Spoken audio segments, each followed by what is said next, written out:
Hey Houston Skyline, I hope that everyone is having a great week so far. Welcome to another session of Teaching Moment Thursday. Today we're going to talk through different kinds of arm swings you can use when you are attacking. We're going to talk through a core swing, D1 arm swing, and D2 arm swing. Look at some clips of players performing these different arm swings, and end with some drills you can do at home to work on your arm swing. The focus today is only on your upper body and your contact when hitting the ball. You still want to make sure that you are doing your approach correctly, getting your feet to the ball, contacting the ball in your window, and keeping your elbow high. You also want to make sure that your hand contact is solid before working on the D1 and D2 arm swings. You can do the at-home hitting progression posted online and also shown here to work on good mechanics and good form when hitting. The first swing we are going to cover is a core swing. This is the arm swing you want to be doing 90% of the time when attacking.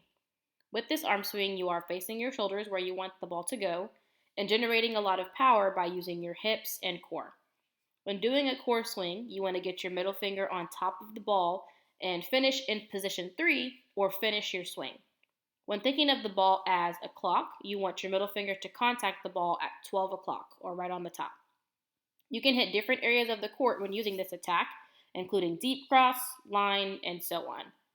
All players need to have good technique on their core swing before working on the D1 and D2 arm swings. Now let's look at some clips of players using their core swing. In this first clip, we're looking at an outside hitting to zone 5 or deep cross court. Watching it again a little bit slower, we see she's getting her feet to the ball, facing her shoulders where she wants to hit, hitting the top of the ball and following through. In this next clip, we have another player hitting on the outside, but she's hitting a seam in between zones 1 and 6. Watching it a little bit slower, we see her shoulders facing that seam, her getting on top of the ball and following through to position 3. In this last clip, we are looking at a right side player that is hitting a seam between right front and right back. Watching that again, we see her facing her shoulders toward that seam, getting on top of the ball and following through. The other two swings we're going to talk about are a D1 and D2 arm swing. You don't want these to be your go-to arm swings, but you do want to be familiar with them and start working on them after forming good technique with your core swing. Although not as powerful as a core swing, these definitely can be used to score points. The older you get, the harder it is to score points, so you want to be able to get kills or terminate the ball in different ways. This chart here is showing the different areas of the court you can hit from, lined up with which hand you hit with. As the chart is showing, these swings can be used either on the outside hitting position or the right side hitting position, and can be used by both right-handed and left-handed players. With these swings, you are facing one way, but hitting the ball in a different direction.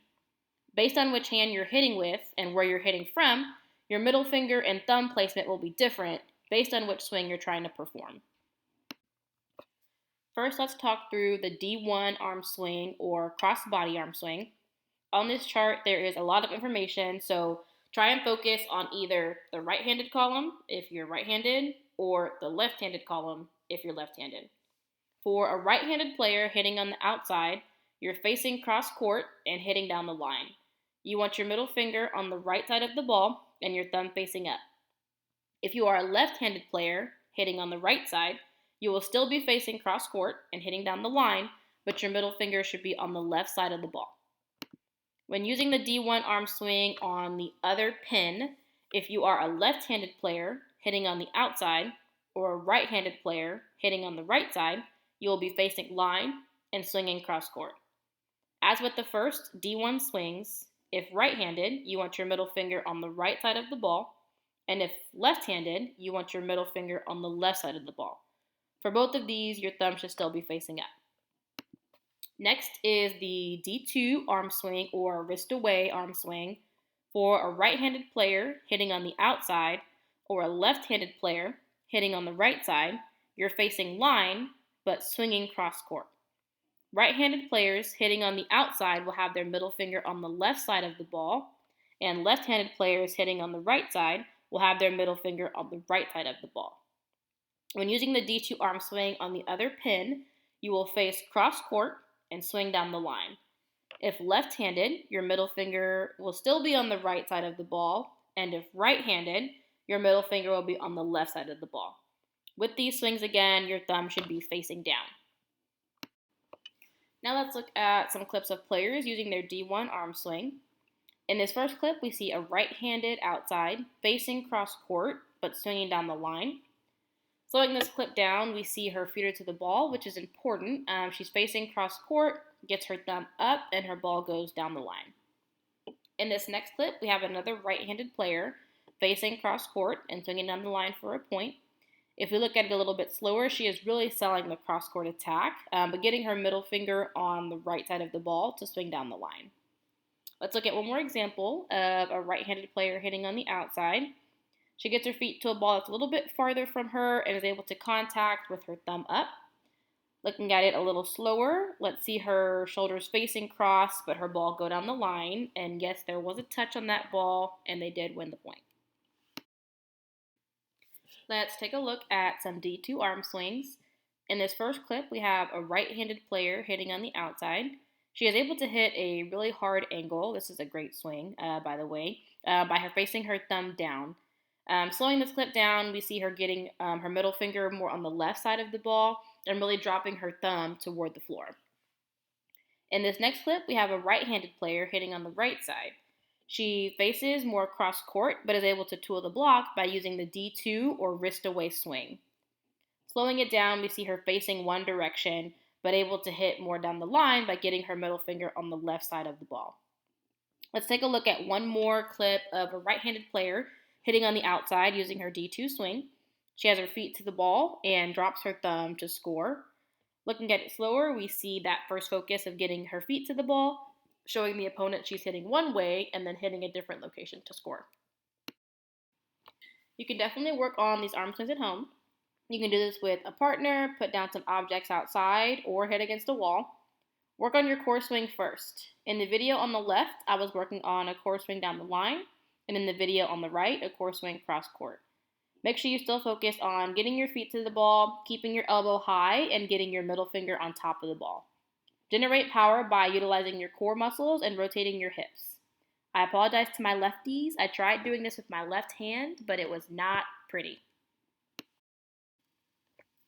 Next, you can work on your D1 or D2 arm swing. In the clip on the left, I'm working on a thumb up D1 swing. If right-handed, focus on getting your middle finger on the right side of the ball. And if left-handed, focus on the left side of the ball.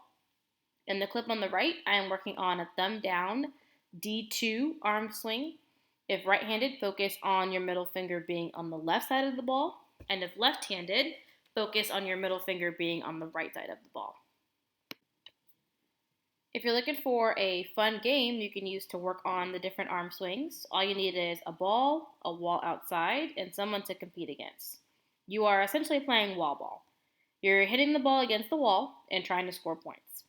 The ball must bounce one time on the ground before it reaches the wall, and then the other player must let the ball hit the wall and bounce before returning it. You can change the game by adding more bounces if you would like, but use this game to work on your core swing, D1, and D2 arm swing. We would love to see you all working on these arm swings at home and competing against someone else playing wall ball.